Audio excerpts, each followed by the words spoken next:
పవన్ కళ్యాణ్ గారి ఫ్యాన్స్కి ప్రత్యేకంగా నమస్కారాలండి. ఈ సినిమా ఉస్తాద్ భగత్ సింగ్ ఇంత చాలా చాలా బాగా వచ్చింది. మేము చూసుకున్నాం సినిమా. అలాగే దీంట్లో స్పెషల్గా చెప్పాలంటే హరిశంకర్ గారు ఆఫ్టర్ గబ్బర్ సింగ్ మళ్ళీ ఆ సైజు తగ్గకూడదు అనే కసితో చేశారు ఆ సినిమా. చాలా థ్యాంక్స్ సార్. ఇలాంటి సినిమా మాకు ఇచ్చినందుకు. పవర్ స్టార్ గారితో ఒక మెమరబుల్ సినిమా ఎవరికైనా కావాలనుకుంటారు. ఆ సినిమా మాకు ఇచ్చినందుకు చాలా థ్యాంక్స్ హరీష్ గారు. అలాగే ఈ సినిమాలో క్యాస్ట్ అండ్ క్రూ ప్రతి ఒక్కళ్ళు పనిచేసిన ప్రతి ఒక్కళ్ళు పేరు పేరున కంగ్రాచులేషన్స్, థ్యాంక్స్ చెప్పుకుంటున్నాం. ఇక మీ పవన్ కళ్యాణ్ గారు ఈ సినిమాకి ఆయన పెట్టిన కష్టం దీంట్లో కానీ నవ్వుతో నా భవిష్యత్. పొద్దున్నే ఇక్కడ ఉండేవాళ్ళు, సాయంత్రం మీటింగ్ అంటే అక్కడికి వెళ్ళిపోయేవాళ్ళు, మళ్ళీ నైట్ వెనక్కి వచ్చేవాళ్ళు. అసలు ఆయనకు పడిన కష్టం కానీ ఇది కానీ sir, hats off to you sir.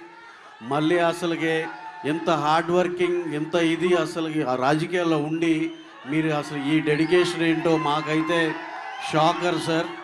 అలాగే మీకు పెద్ద థ్యాంక్స్ ఎలా చెప్పాలనేది ఆలోచిస్తే మా ముందులో ఉన్న ఈ మా పవన్ కళ్యాణ్ గారి ఫ్యాన్స్ అందరి సమక్షంలో మీకు చాలా చాలా థ్యాంక్స్ సార్. మాకు ఈ సినిమా ఇంత మంచి సినిమా ఇచ్చినందుకు. అలాగే మీకైతే ఒకటి ప్రామిస్ అండి, ఇది last and final word. Yanamala Harish గారు ఉన్నాక మేము ఎక్కువసేపు మాట్లాడితే కూడా కరెక్ట్ కాదు.